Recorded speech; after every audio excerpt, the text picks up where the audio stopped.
Peterson is with us today. He's also with his wife Susan is here. They do have some history here in the Midwest. I understand they both like to visit the Midwest. There's a certain degree of comfort in visiting the Midwest, we hope. And having lived in both Prairie du Chien and Madison. But Dr. Peterson has served NOAA and specifically the National Climate, well now they say Environmental Information, is that Yes. right? Formerly what we knew was NCDC. From 1991 to the current year. He just retired this last summer. For those of you that have read about Dr. Peterson, just a few brief highlights. He has served the IPCC relative to the fourth assessment of the IPCC. He was at the Copenhagen meetings.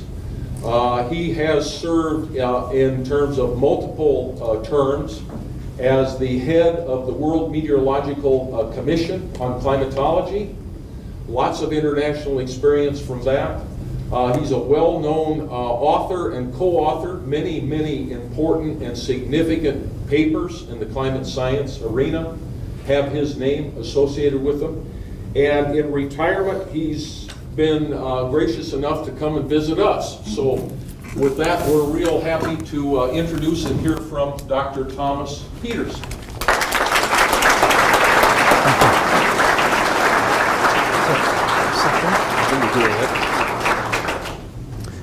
Thank you for that kind introduction. I wish I had that at work a couple times. So I'm going to try to tell you the story of climate data from the earliest records to the current developments. And by climate data, I'm really talking about instrumental data, and I'm going to be focusing primarily on temperature data. Oh, that's interesting.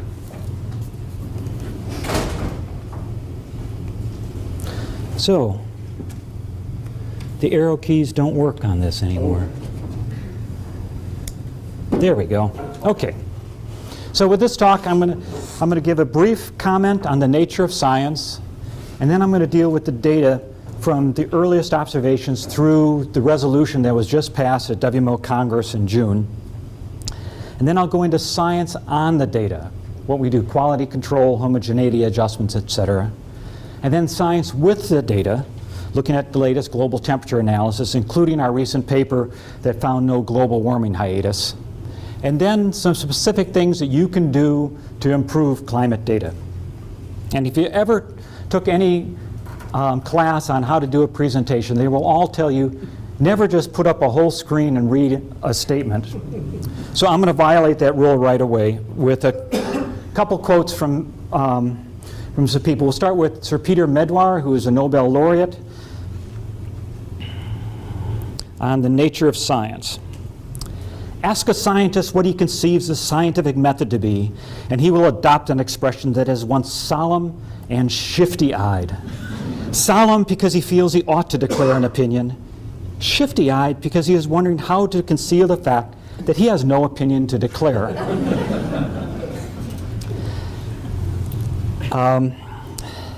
So Michael Shermer, the director of the Skeptic Society, pointed this aspect that testing is a key. He said, science, which I define as a set of methods designed to describe and interpret observed or inferred phenomenon, past or present, and aimed at building a testable body of knowledge open to rejection or confirmation.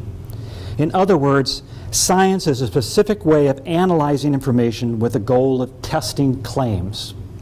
And that's part of what we want to have people understand, that politicians and voters understand that science isn't two people in white lab coats arguing. It's a process of testing claims and determining which is working on. Which then gets us to opinions about global warming. And in the IPCC Fourth Assessment Report said, science may be stimulated by argument and debate, but it generally advances through formulating hypotheses clearly and testing them objectively. Therefore, it is not the belief or opinion of the scientist that is important, but rather the results of this testing. And so IPCC isn't the collective opinion of these scientists gathered, it is their collective assessment of the peer-reviewed literature on what the testing indicates. Okay, so now we'll go into the data. According to the IPCC, in the fourth assessment report, pages 100 to 102, this is a standard argument technique of appealing to authority. Like the previous quote for IPCC, IPCC is a lot of very well-respected scientists, and all the documents go through really, really intense peer review, more peer review than anything else I know. So it really is authoritative. But in Truth in Advertising, I should mention that I wrote this section of the IPCC, and I was the lead author of the section of that quote that I just read from IPCC. So it sounds much better quoting the IPCC than quoting myself. And so observations of weather, instrumental observations, really started in the early 1600s. And there was a first network was in northern Italy in 1653. But Daniel Gabriel Fahrenheit, he lived from 1648 to 1736, and he produced some pretty darn good thermometers. And we know they're good because at KNMI, the Royal Netherlands Meteorological Institute, they have some of his thermometers in their museum. And they have actually recently taken them out and tested them and found that they were reliable. You know, liquid and glass thermometers are a pretty easy technology. The tube in glass with a bunch of mercury or some other expandable liquid like alcohol and a bulb. And then they put it in 2 different temperature baths and mark out where it is at an ice water bath at freezing or at 32 for Fahrenheit. And then at a higher temperature. And then they have a gradation of cylinder and just mark the side. So it's pretty simple and pretty straightforward technology. There were formal coordinations of observations. It started in 1852 with ships, with a meeting that got all the ships reporting temperature and wind speed and sea state and stuff like that in a uniform way that could be shared and processed and grow into that.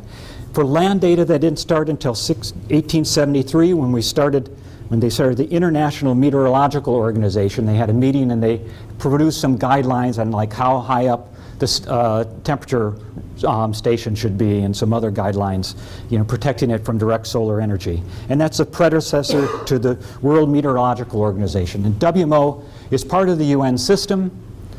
And so that, for example, my election as president of the Commission for Climatology was on the UN standards of one country, one vote in the meeting that we held. And we hold that every 4 years. So there's some standards for station siting that they have developed. Getting historical data has been an interesting challenge. World Weather Records has really started this. It was a resolution from that International Meteorological Organization. In 1923, it was conducted by the Smithsonian Institution, and in 1927, they released over a 1,000-page compilation of monthly temperature, precipitation, and pressure data from around the world. And it was quite a monumental undertaking, and it's been updated every 10 years since then, though we're recently trying to move into updating that on an annual basis instead.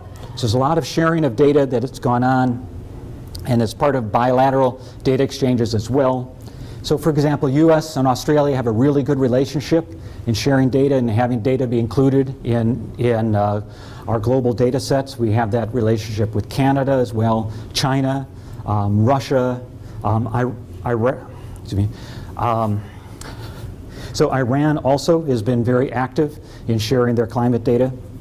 So it's a good worldwide organization, but there's also been other parts that have been working on it. I'll give you one example. This is a colonial era archive project. So this animated GIF that I put together, you can see these are the data that we digitized from our earliest records to the latest.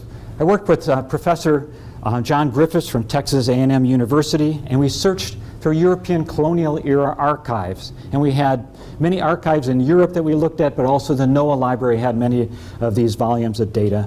We found selected stations and we would scan in the pages and digitize. Often it'd be a page at a station for all the daily observations. Then at the bottom, we would just digitize maximum temperature, average minimum temperature, and total precipitation.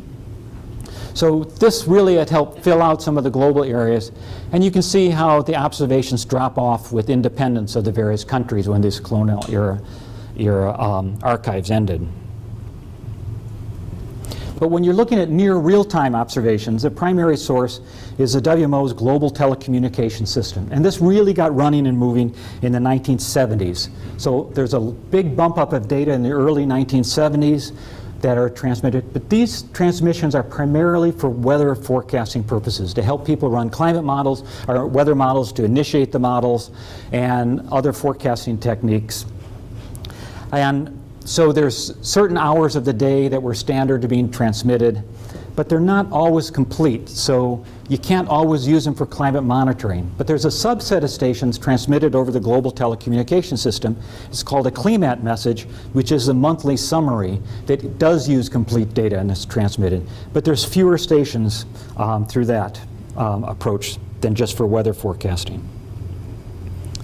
So I'll show you the data bank. This is the International Surface Temperature Initiative data bank. There was an attempt to make this a little more open and transparent and involve other countries, though the lion's share of the work and the data source, it came actually from our work at NOAA's National Centers for Environmental Information. So these are the stations we have available with any temperature data on either a daily or a monthly time step in the data bank. And some of the data with just a daily time step, you won't really be able to do climate monitoring with them because you might not have a complete month. We might only have 3 days how the observation. So it's 1750, we're really talking about Europe, and one in the United States. Then in 1800, they're spreading a little bit more.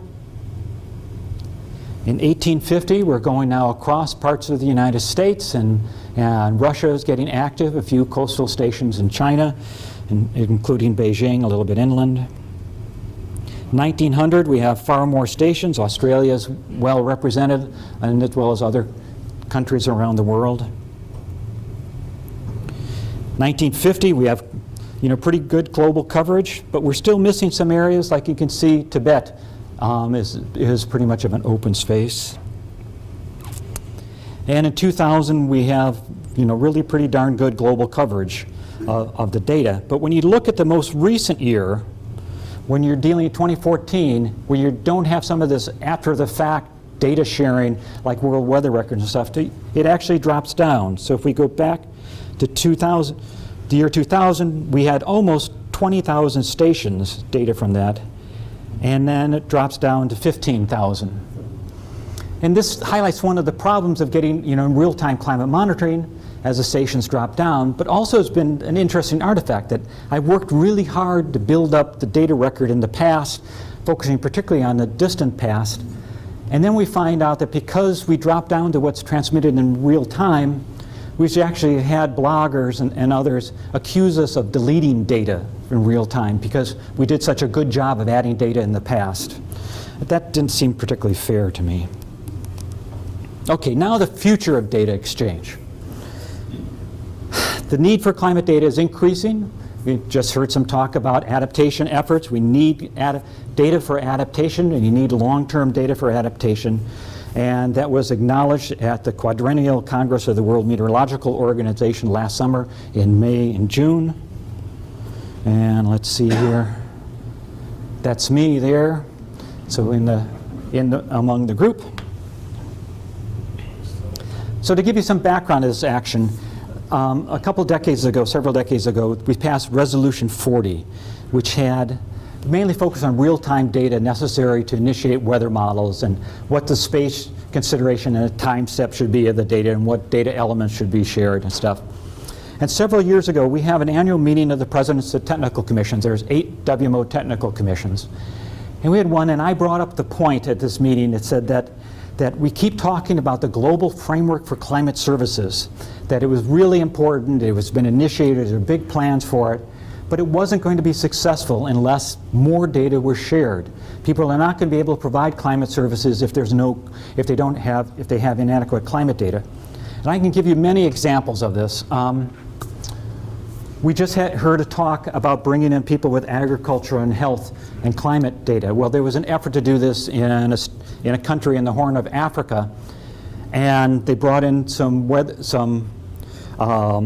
epidemiologists, they brought in some ag people, they brought in one person from the Met Service, and they had a meeting and trying to make plans for a project, and failed completely because none of them could obtain data from the weather data from that particular country. At a Global Framework for Climate Services meeting, I heard the head of one Met Service say, the only data that should be GFCS data should be official Weather Service data. And I asked somebody, why is that? Why is he so concerned about that? I was told that Met Service is so parsimonious in giving out data that their agriculture department for that country cannot obtain the data and has started taking its own observations. But to give you another example, Denmark has a data exchange policy. It seems very nice on the surface. If you want some data from Denmark, which includes Greenland, and I did, I wanted some data on the Greenland ice sheet for a comparison analysis with our interpolated data, you just need to ask them for the data, and they will send you the data free of charge. All they ask is that you don't provide it to a global data set, so you can't reproduce it and pass it on to anybody, and that when you write a paper about this, you acknowledge that you received the data from the Danish Met Service. Seems eminently reasonable. But if every country in the world had that policy, global analysis would cease, because every researcher trying to do research would have to contact 189 countries, get the data in 125 different formats with 115 different quality control procedures applied to it, and it would just be a big mess. So some reasonable policies can be unreasonable when you look at what it does to climate services. So I propose that we edit WMO Resolution 40 and add some language about climate data, sharing historical data. And wiser heads than mine prevailed, and they said, no, no, no, we don't touch Resolution 40, it's working fine, we'll do a new resolution. So the president of WMO is David Grimes from Environment Canada, said at that meeting, he was running our meeting, the President's Technical Commission said, okay, he'd take it to the WMO Executive Council, and he did. And we went through the 2 years at the Executive Council. We set up a drafting committee, came up with a new resolution. I was on the drafting committee, and we proposed a new resolution, and we finally got that past the Executive Council, and then it went to WMO Congress, which was just held. Congress was 3 weeks long, and the resolution passed 45 minutes before the end of Congress. There was considerable discussion and controversy. So let me go into some detail about that. So these are incomplete snippets. I'll have some page captured. These go on to many more things. So the name of the resolution is Resolution 60 of Congress 17, a WMO policy on the international exchange of climate data products to support the implementation of the Global Framework for Climate Services. So it starts out with noting, and then recalling further, recognizing further. It's kind of welcome to my world of data exchange that we're dealing with.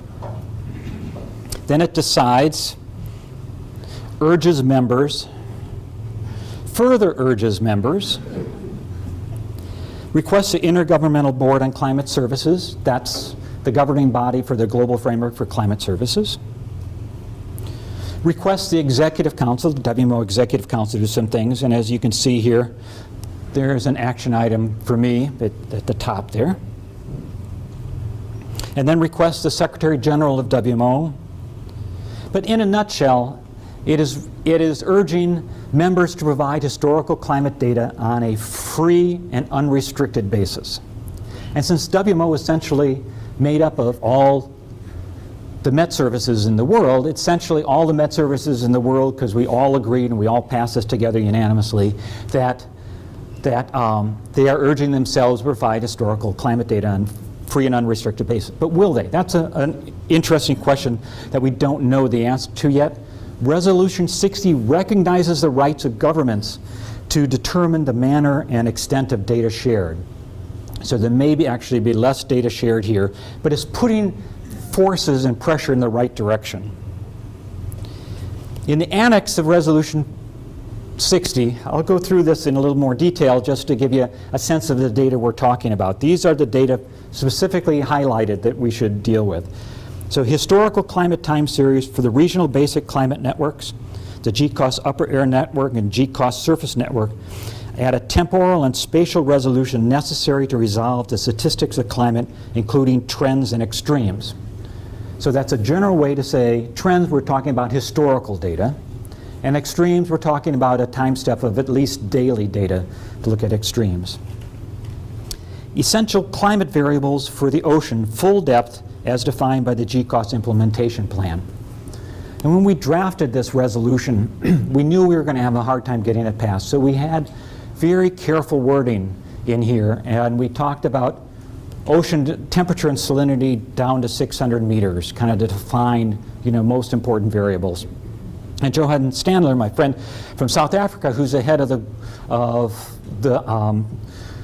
JCOM, the Joint Commission for Oceanographic and Marine Meteorology, he proposed this new resolution. And I thought the head of the Namibian Met Service was going to have a heart attack. He said, "You're asking for everything we want, everything we have." And Johan's response was essentially yes, that the data don't have value unless people can use them. And then number 3, climate relevant coastal interface, in particular sea level, wave and storm surges. And the delegate from India said, you don't need sea level, that's not a climate variable. And I intervened and pointed out that in some parts of the United States, like Norfolk, Virginia, sea level is the most important climate information that they're dealing with and for adaptation considerations. And data on the composition of the atmosphere, including aerosols. Again, India said, composition, yes, CO2 and stuff, but you don't need information on aerosols. And the president of WMO responded, you can't do a forecast beyond 10 days without good aerosol information in the model. So that was included. And then climate relevant satellite and data products.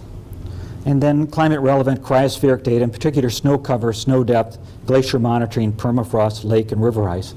And snow depth used to be more of a concern in like China didn't want to release its snow depth data because it was having some border concerns with the Soviet Union, and they thought, if there was ever a war, that information could help the Soviet Union plan out going through the snow. So these considerations, it's kind of a delight to see life moving on and changes being made, and that WMO agreed to all these different types of data should be shared. Okay. Next step, science on the data. Now with quality control, you usually think of quality control as looking for outliers. When somebody meant to type in 27.0 degrees and they typed in 270 degrees, things like that. But this is a problem we found in our data set when we were putting it together. Bilma, Niger. A lot of quality control tests might find the January temperature is odd in this, but it wouldn't catch some of the middle months and some of the shoulder months, like in September and May and stuff, which are not as extreme. So we developed special tests to identify problems like this, and we also graphed the data from every station just to see if anything looked particularly odd. And what happened here in this particular case was the observer, this was in French West Africa, and he decided it was appropriate to get with the times and record his data in Kelvin. So in an area of about 30 degrees Celsius, he was giving temperatures of about 300 Kelvin. And so one person who collected the data said, oh, I can fix it, I'll divide by 10. And that's how you got that problem. Homogeneity, I'll be going into homogeneity in more details, but it's essentially trying to make all the data fit together as if they were observed by the current system using the current technology. So in this case, you can see this big adjustment in sea surface temperature here. This is the original data, and the upper faded light line is the adjusted data. And what happened here is this was a time when ships were throwing a bucket over the side and pulling a bucket of water up on deck and sticking a thermometer in it and getting a reading. And then that is certainly true, in 1860 with sailing ships. And then around World War II or so, there was a big move to provide the readings at engine intake, where the seawater was brought into the engine room and it was used to cool the engine. So those readings are a little bit warmer, and so they have adjustment. And this actually is the biggest systematic adjustment we have in our data set. You can see that this altered the spike up here, and that has since been addressed as we've gotten some new data digitized, and I'll bring that in. But that was a time of very little data available. And then spatial interpolation. If you're trying to produce a global temperature time series, you saw those other figures from the International Surface Temperature Initiative, that there's some areas that are blank. And in order to avoid weighting the global temperature series only to where we have data, there's an interpolation program used at the National Centers for Environmental Information. And it fills it in. So this shows one particular month how the anomalies were filled in. Obviously red, and the size of the dots and the color shows whether it's a warm or a cold anomaly. And the technique we used, I still call us we, though I'm no longer part of this team, we use empirical orthogonal teleconnection functions. And if you'd like to learn more about empirical orthogonal teleconnection functions, please see me after the seminar, and I'll provide you a telephone number for a good psychologist. Okay. But earlier I mentioned science is all about testing. How do we know we're right? How do we know we're doing the right thing? I refer to this as post-production quality assurance, where you slice and dice the data in many different ways to make sure there's nothing odd going on.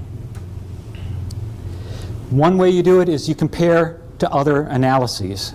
And this was an analysis by Matt Meny and I in 2007. It's updated from the IPCC. Matt, by the way, is a graduate of the University of Minnesota. And I digitized these original records here from these early records, even from calendar 1938. Some of them had graphs and some had tables, and I wound up going to the tables very carefully and picking out the numbers and filling them in and then plotting them. And as you can see, basically they all agree. If our data set disagreed significantly with what you see here, what the other ones say, is that it would be a cause for double checking or triple checking to make sure we're doing it right. Comparison of land and oceans. They show the same thing. This is just the latest figure. This is September so it goes from September 1880 to 2015. You can see 2015 is the highest for land and for ocean. And you can see as the temperature in the ocean has warmed up with the El Niños in the recent years, they haven't adjusted their software program yet to include it, so the temperature actually goes up to the top of the board there. But you can see how the land and the ocean are behaving very similarly. There's more variability in the land. You'd expect that there's less area in the land, and land temperatures can change much more quickly than ocean temperatures. Comparison of rural and urban stations. So I don't need to go into the details of which is rural and which is urban. You can see that they follow the same path. This is the difference in between, this little magenta line. It's not quite flat, but it's pretty darn close to flat. You might say that there was a little bias, an urban heat island bias creeping into this, but it might also just be the fact that you don't get the same spatial coverage when you remove urban stations around. In Minnesota, it's pretty easy to get stations from farms and experiment stations to have rural stations, but in some of the other parts of the country, it's not as easy to find rural stations. So they're not quite comparing, well, we're comparing apples with apples, but we're not comparing Macintosh with Macintosh apples. We did this globally, and you can see they show the same thing. Again, in this case, actually, the rural temperature trend is a little bit higher. This actually makes sense because we threw out, when you just look at rural only, you're throwing out some of the urban stations. And a lot of the really high latitude stations, like in Siberia, where the warming is strongest, tend to be rural or from very, very tiny towns. So, but basically, they're showing the same thing. So we're not seeing the contamination from urban signal. And some stations have poor sighting. Here's an example of a station with an MMTS sensor too close to buildings. and too close to an air conditioner. And the Weather Service used to have cotton region shelters, wooden shelters with liquid and glass thermometers in them. But as they were modernizing and moving to the MMTS, they were connecting these with a cord. So some of the places where the cotton region shelter could no longer have enough run with a cord going out to the MMTS. So some of these were put in places without optimum conditions. So Roger Pilkey Sr. and his graduate student Christopher Davey produced a paper, showed a lot of the station photographs and said, you know, basically you can't trust this. How do you trust stations there? And that summer, my wife and I took a camping trip in northern Wisconsin, and it was a great trip. You know, when the call of the eagles and the loons woke us up, we would slide out of our tent and put our boat in the water and go out paddling. And one day when we were paddling, I was just kind of relaxing, thinking about work, which is something that happened too often back then. I realized that they actually never analyzed the data. They just said, don't trust it.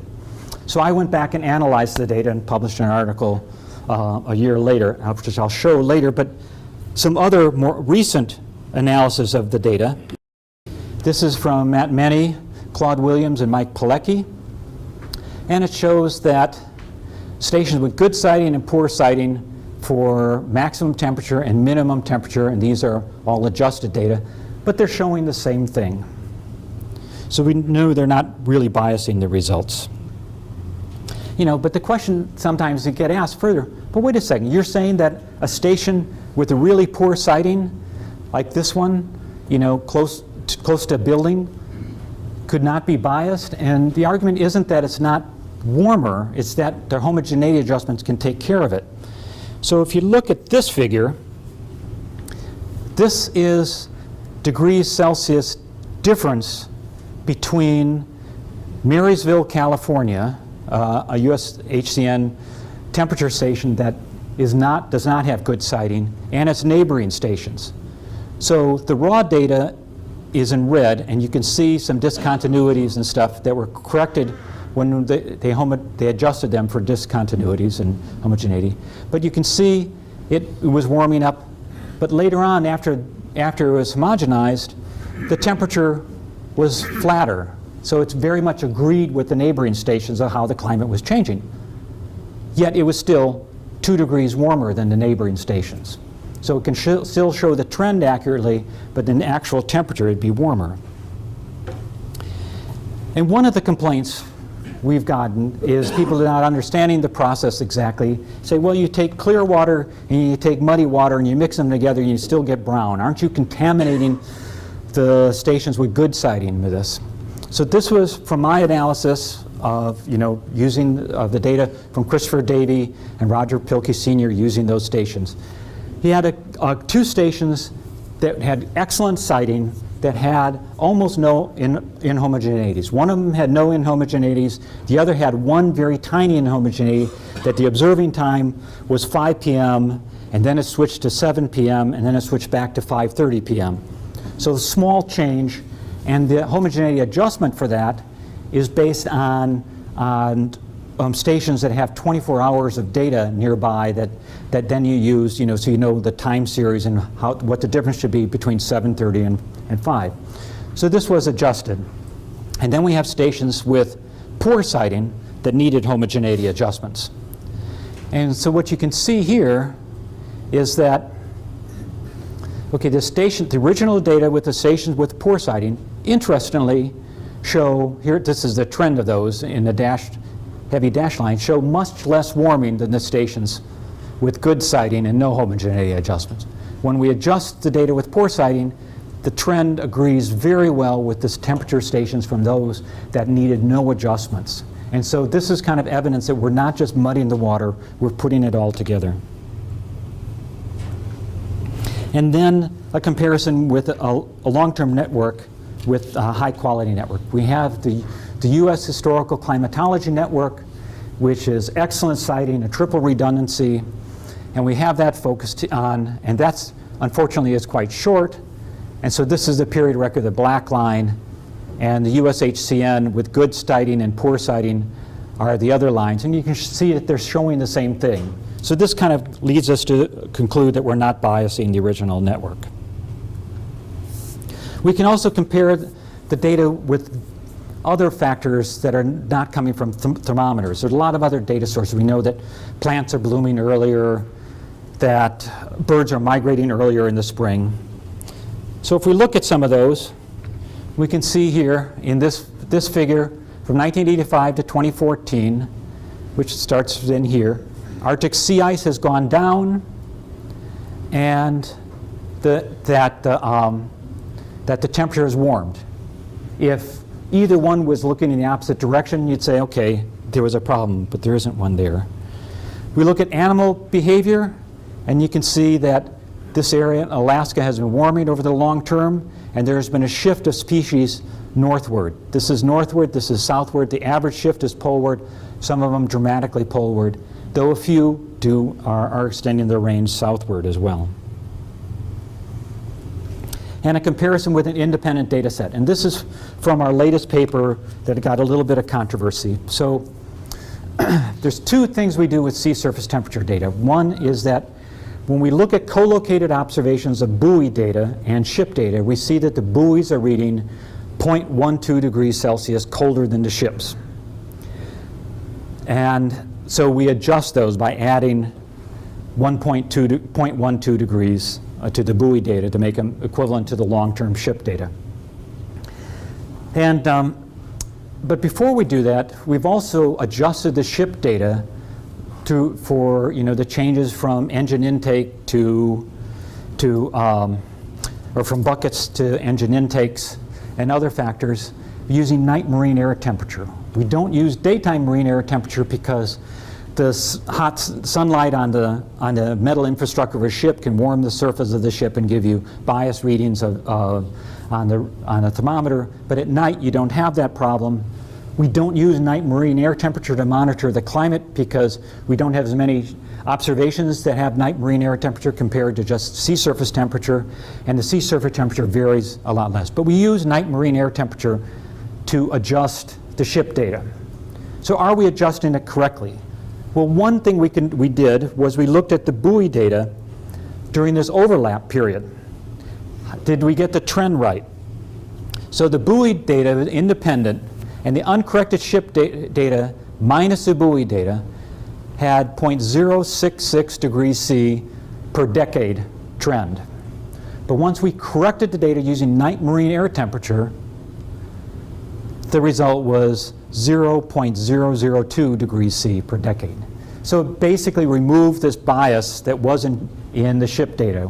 This is kind of evidence-based science, testing the result of a test that said, okay, this is solid. Not everybody agreed with that. So this is actually from a letter from Representative Johnson to Chairman Lamar Smith of the House Science Committee. He says, in your October 13th subpoena, you requested the following: all documents, communications between or among employees of the National Oceanographic and Atmospheric Administration, NOAA, referring to or relating to methodology and utilization of night marine air temperature to adjust ship and buoy data. So I don't think Lamar Smith paid that much attention to the results of our test, so much as to the results of our analysis that he didn't particularly like. Which gets us into science with the data.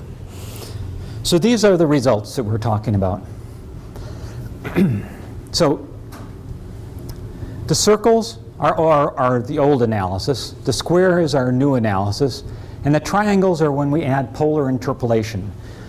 We know the poles are warming, sea ice is falling out, but we haven't developed a system yet to really use temperature over the pole, but interpolating ground-based, land-based temperature from Russia, Norway, Greenland, etc., and Canada and Alaska over the poles gives a different answer. But we had the hiatus during the IPCC period, and we looked at the IPCC period, that there's an old reading, and you can see the tails of that distribution. Because the tail goes below zero, you cannot say that we've had statistically significant warming. So that was the hiatus. But with the new data And the new period, when you add in a couple more years, so 1998 to 2014, the old data shows just below the line. The new data shows that we're statistically significantly warming, and polar interpolation warms it further, so we're saying there is no hiatus. Now, that's what we said, but technically, there really was a hiatus the way the people who have been pushing this concept have said it. They take the really, really strong 1998 year where there was strong El Nino and it was really warm temperature, and they say, okay, in the next couple of years we're of course cooler than that. Say, okay, so global warming stopped in 1998 because it's cooler than that. Well, it was a strong El Nino year. All of these, they start in 1998. They started in a really strong El Nino year. So of course it had to be cooler the next couple of years. So it was just a question of how long it went on. So here's global temperatures. And this temperature here, this is the 1998 El Nino. You can see how high it was compared to the other non-El Nino years. And so of course it was cooler a few years afterwards. It wasn't until more recently that you had it warming. But that's kind of meaningless variability that's going on. You wouldn't call that a hiatus, you'd call that normal fluctuation with a really strong El Nino. And so this is January to December, so it ends in 2014, was the warmest year on record last year. Why was World War II so hot? There was an El Nino times during World War II. And there was also some very limited amount of data, which I'll get into in the ocean side in particular. But the Russians took weather observations in Moscow straight on through their entire siege, and they kept it going, which is really amazing. And there are some of the people who have been so dedicated to climate science and just really appreciate. Here's the land and ocean temperature. This is the analysis for the globe for September. You can see where some parts are warmer, some parts are cooler. One of the things that you notice is in these is that different parts of the world have different amount of variability. So when you look at it just in terms of temperature, it doesn't give you a sense of how those people are experiencing it. So the Climate Monitoring Group at the National Centers for Environmental Information developed a new system whether it is a record cold or record warm, much colder than normal, much warmer than normal, near normal, or a little bit warmer.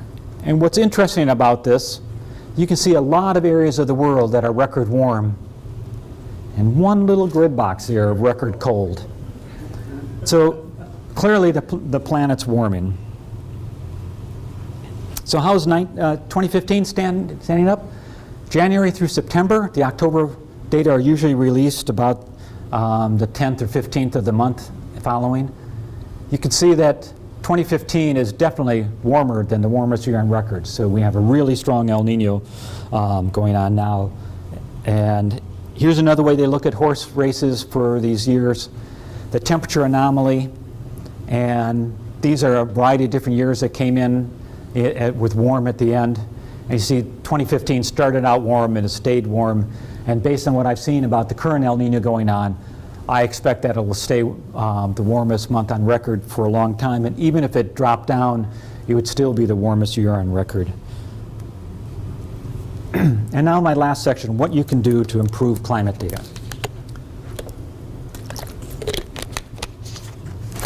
So I have 4 suggestions for you to consider. One is take observations, digitize data, volunteer with the data rescue organization, or encourage NGOs and governments that provide assistance to developing countries with their observations to release the data.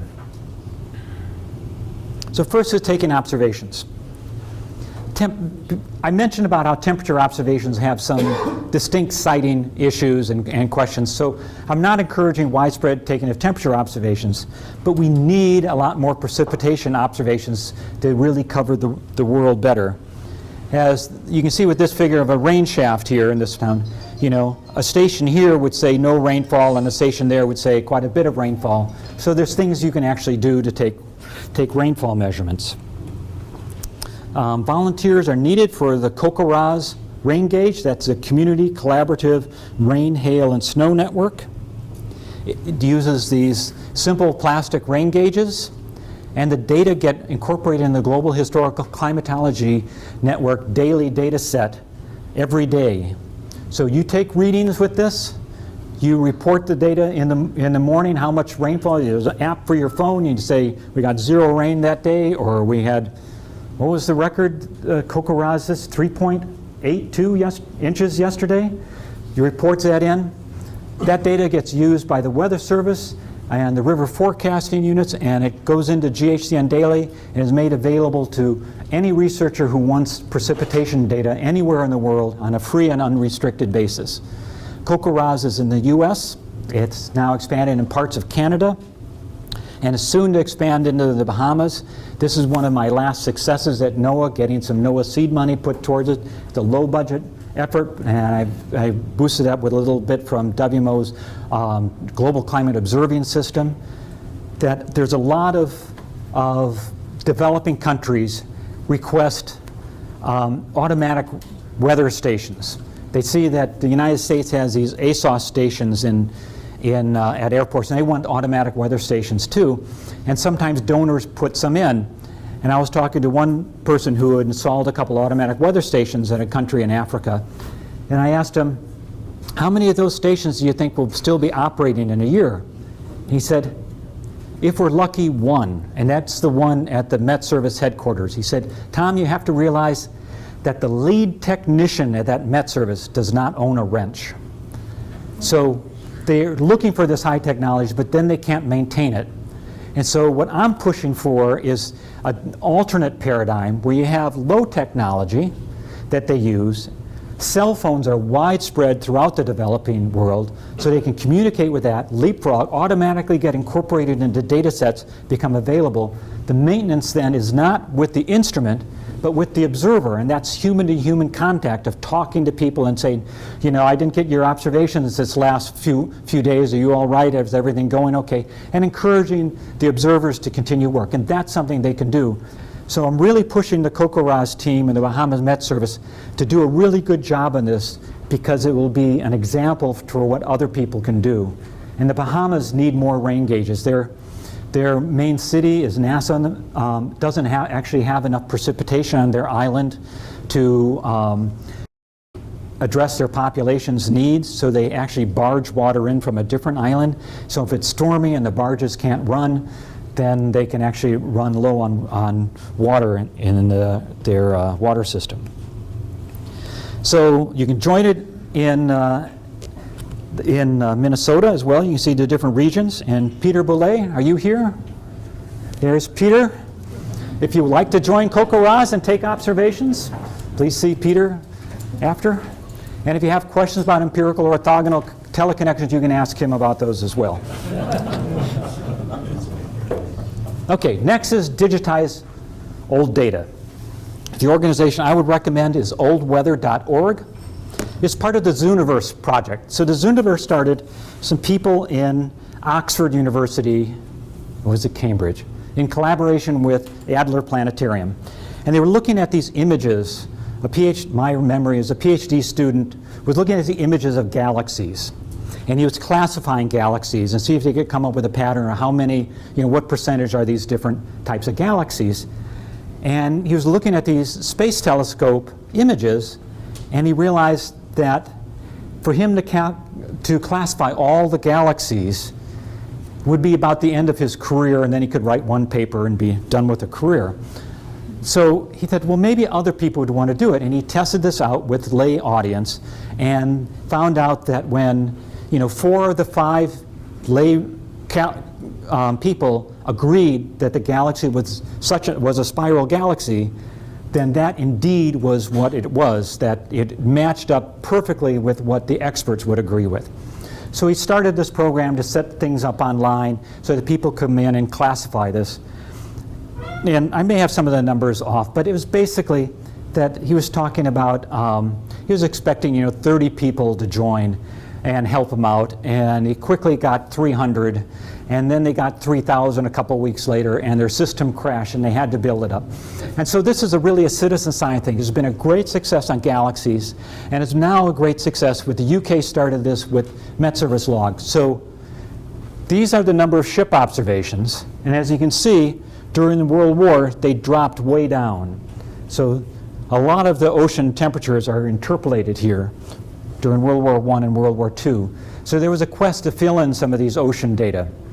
And so they started out with some of their military ships, and they had people digitizing. They have scanned images of them, and then people would look through the images and type in what they read at the certain lines. It's a great system. So this is an example, got on their website last month. And the Jamestown in 1844 was a flagship of the Africa Squadron tasked with suppression of the slave trade in much of his career. You look a little deeper into Jamestown, and it talks about the Jamestown crew. This is a crew of people who are typing in these records.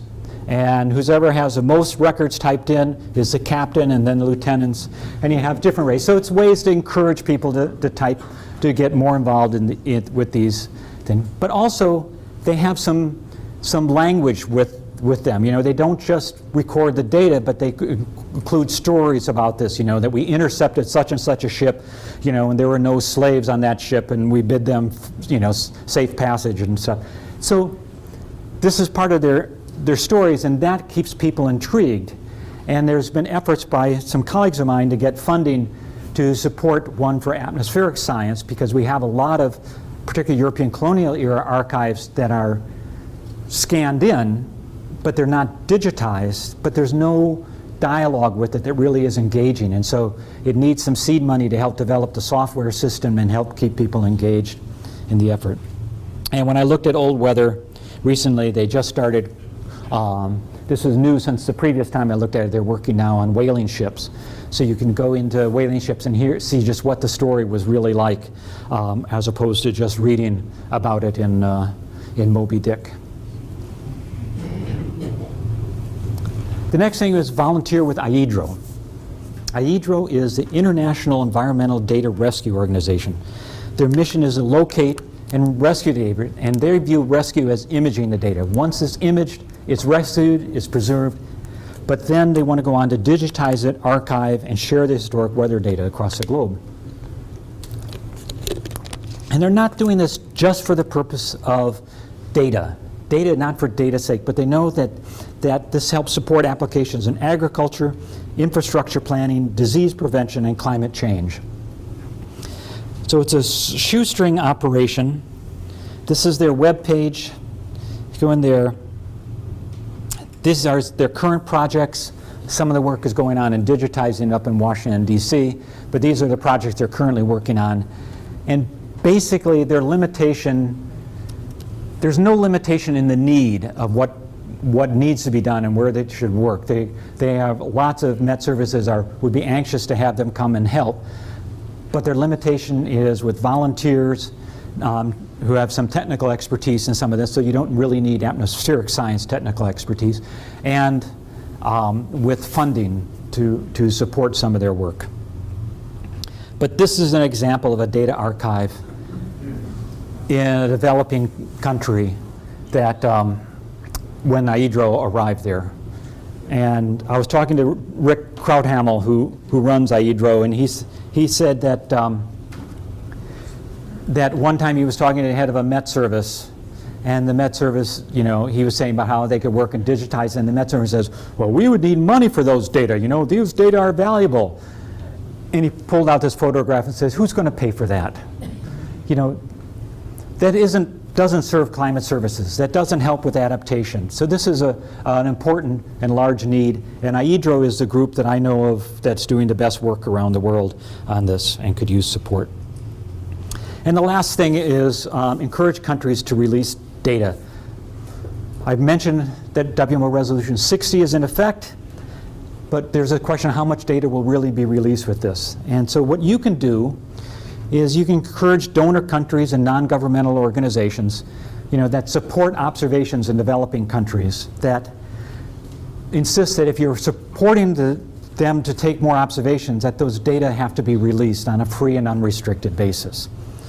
While WMO was going through debates on Resolution 60, I was exchanging emails with Victor Venema, who was talking about the importance of sharing climate data and was trying to get that through social media, to please highlight the importance of sharing this. And Victor indeed has written some blog posts about this, and he wants this to be one of the things addressed at COP21 in Paris, that we need not only the data shared, but those who are helping to assist in creation of the data, that they make sure that the countries actually do share the data. Thank you.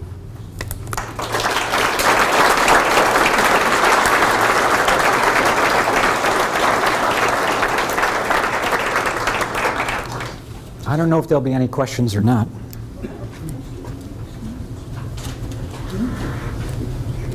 Well, we have time for questions. If anybody has questions they'd like to ask. Yes. So regarding the lack of the hiatus that some of the bias corrections revealed, since there are other, I don't know if I'd call it competing global temperature data sets from like your colleagues in East Anglia, have you heard a response from them, from other global temperature data sets? Will they use the same corrections? I think they use they apply corrections differently, like the buoy to ship adjustment. The UK Met Office does it on a regional basis, and we do it globally. So there's using slightly different techniques. But I think Galvin Schmidt from NASA said it best, that if this is all it takes to get rid of, the hiatus, then the hiatus wasn't very strong to begin with. Yes. What about snowcap, year-round snowcap and glaciers? Does that fit into this too? Well, it's part of climate change. We're seeing in glaciers and snowcaps melting, and some of the glaciers, like you see in Europe, it's clear that they're past a point of no return. They're going to continue to melt until they're completely gone. Parts of Greenland are melting, and that contributes to sea level rise. Sea level rise is really due to a combination of glacier melt, but more of it is due to actually thermal expansion. As you warm something, it expands, and the ocean is warming to depth, really deep levels, and so that's expanding. So the glaciers definitely are melting. There's a lot of observation. Actually, Dick Krauthamel from IEDRO has an interesting story. He heard that there was a monastery had collected some data in Chile, and he went to the monastery to see if he could acquire their data. And when he was talking to them, he found out that some of the early priests were really avid photographers, and they were taking photographs of the Native Americans and of the glaciers and stuff in the the 1880s in Chile and stuff. So it's a really valuable resource. So he had to negotiate with them how to acquire their data and what they needed, and could he provide a scanner or a projector, what they need is to try to help in exchange to help let some of their data and stuff see the light of day and be used by others. But glaciers are something that a lot of people are very interested in. And in parts of South America, they can be really important because they're water storage, and so that if they melt away completely, some towns that depend on it for water storage, during the hottest part of the summer will have to develop other means to store the water if it just falls as rain. Other questions? Yes. So some of your images showed a cold pool in the North Atlantic, particularly this year. I wonder if you could comment on what the general consensus is on what that is. Okay, the question was asking me if I could comment on the cold pool in the North Atlantic.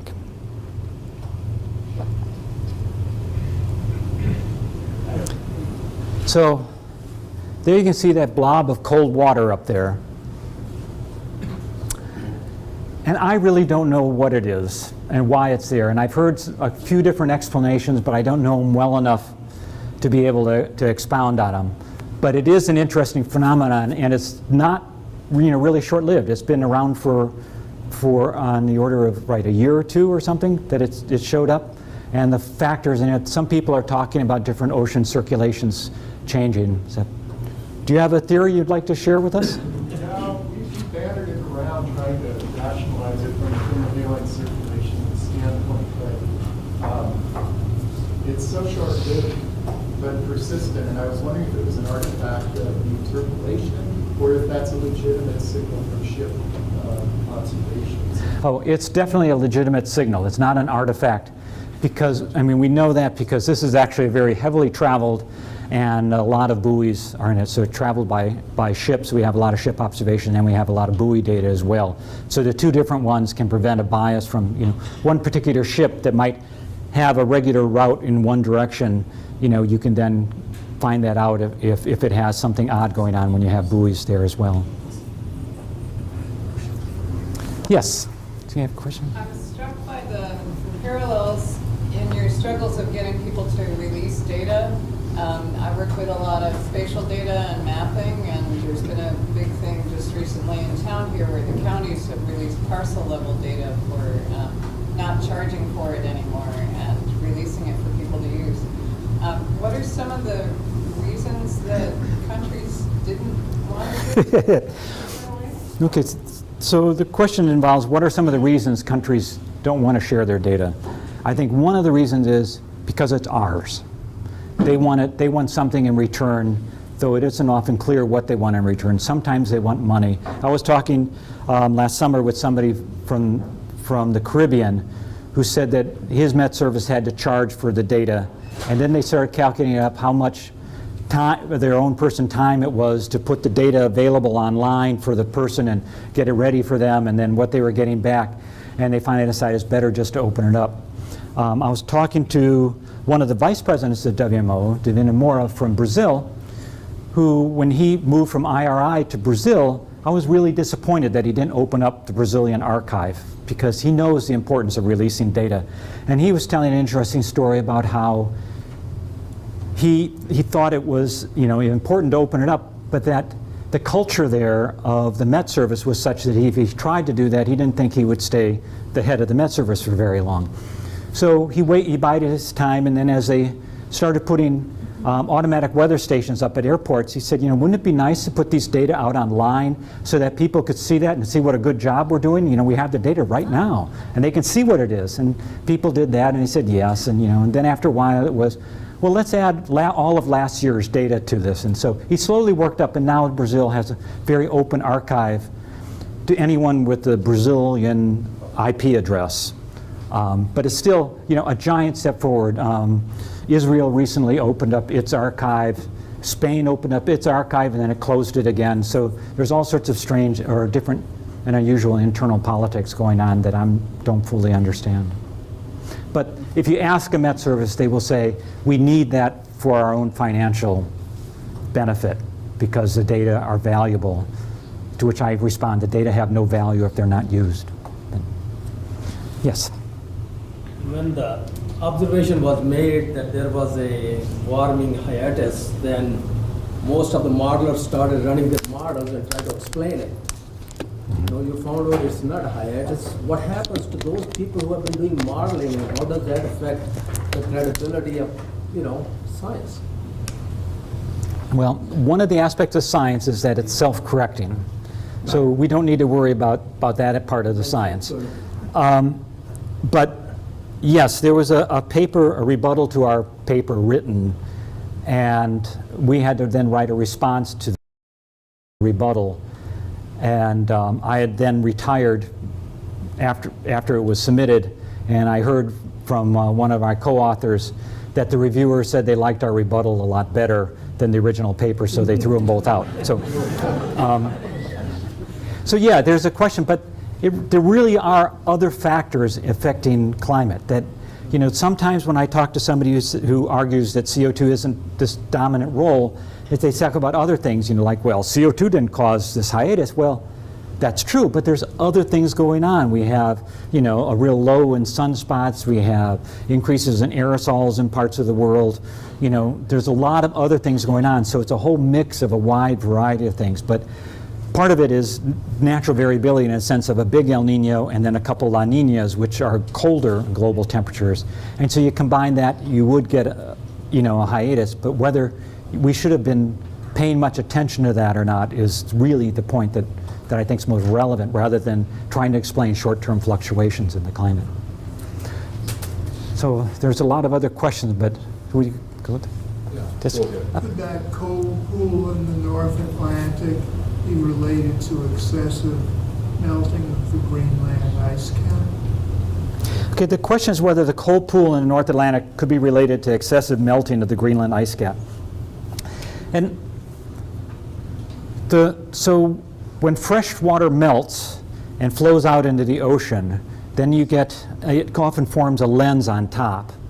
And so that can stay up there when it would normally sink. And the ocean circulation normally has sinking in the Labrador Sea, which is between Canada and Greenland, and some other places up there near Iceland. So there's normal sinking as really salty water gets cold and sinks, and then a freshwater lens from ice could prevent that, and therefore could change the climate and the circulation, and whether we're getting then, you're no longer getting warmer water coming up from the southern parts of the Atlantic and then flowing down. So, there's a potential for that, but I don't know the issues well enough to understand them and whether the science has been resolved. I think it's pretty fair to say that the science hasn't been resolved on that. It's one of the projects that's ongoing, and it is important to understand. Yes? I want you to pretend you're talking to someone like me that knows very little about the science of climate change, which is probably the bulk of the people in the world. I would like to have you say, in your words, the seriousness of the climate change issue as far as the world should be concerned. So, you want me to scare the bejeepers off you?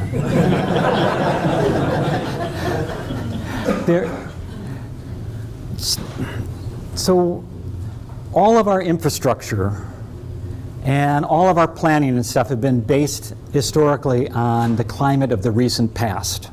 You build houses in a certain way based on the climate. You plant crops. You have animals and plants in the wild areas around you. As the climate changes, all these are going to change and are going to be disruptive. In some areas, we're talking about disruption of sea level rise and a lot of coastal communities.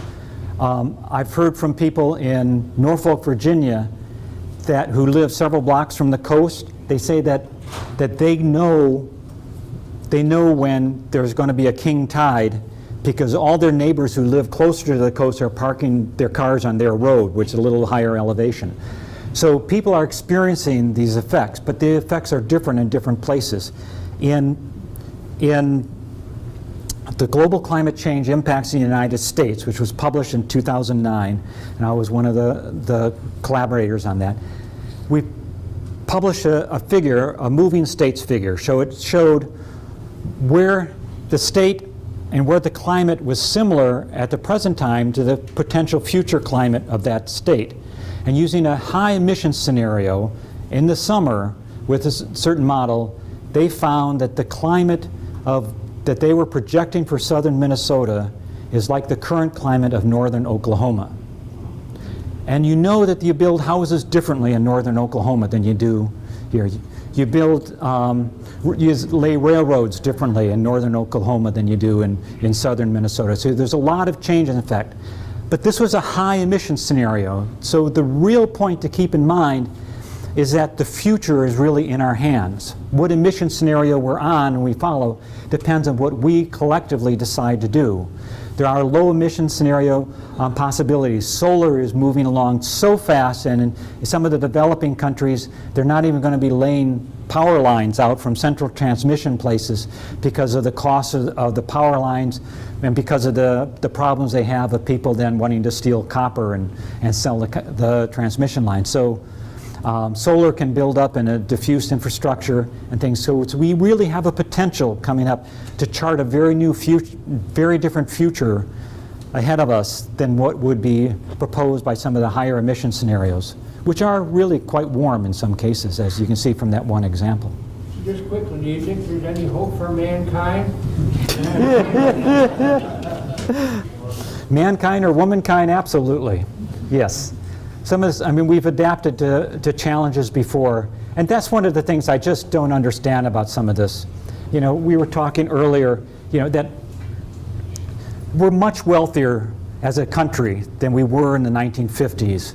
But yet in the 1950s, we built the interstate highway system, and now we seem like we can't even afford to maintain the highway system. So, you know, we obviously can, if we choose to take a different course. And it's not that difficult and it's not that expensive, and we really have an opportunity. One of the things you can do to improve the world, for example, is to go on a safari in Africa. That the wild animals in Africa and some of the game parks and stuff only have value to the local people because tourists are coming and paying money to do that. So you can have a great trip and make the world a better place for the animals and stuff by going on safari in East Africa, and then doing carbon offsets, which is not a significant cost of your trip to cover the extra fuel you use flying to East Africa. So yeah, there's a lot of potential futures that we can have that are really nice. I mean, I remember when bald eagles were really rare, and if you had a sighting of a bald eagle, it was a major occasion. And my wife texted me after my talk on Minnesota Public Radio that her comments about my talk, and then says she's having a great time. She's right inside an art museum next to the Mississippi. You can see a bald eagle out the window. So, you know, there's definitely hope. There's good things going on. I think I'll interject that we can have a visit and ask our questions with you. And refreshments. While we're taking refreshments. So I want to present, you won't be able to hang this on the wall at the NOAA offices, but you will have it for your home. Thank you. And we want to express our appreciation, and as a memory of Minnesota, we want to give you a book about our national park, Voyageurs National Park, that maybe you and Susan can enjoy some memories from. It's by a guy named Don Brenneman and somebody else. And so we'll hope that you'll take that back to North Carolina with you. And thank you very much. Thank you.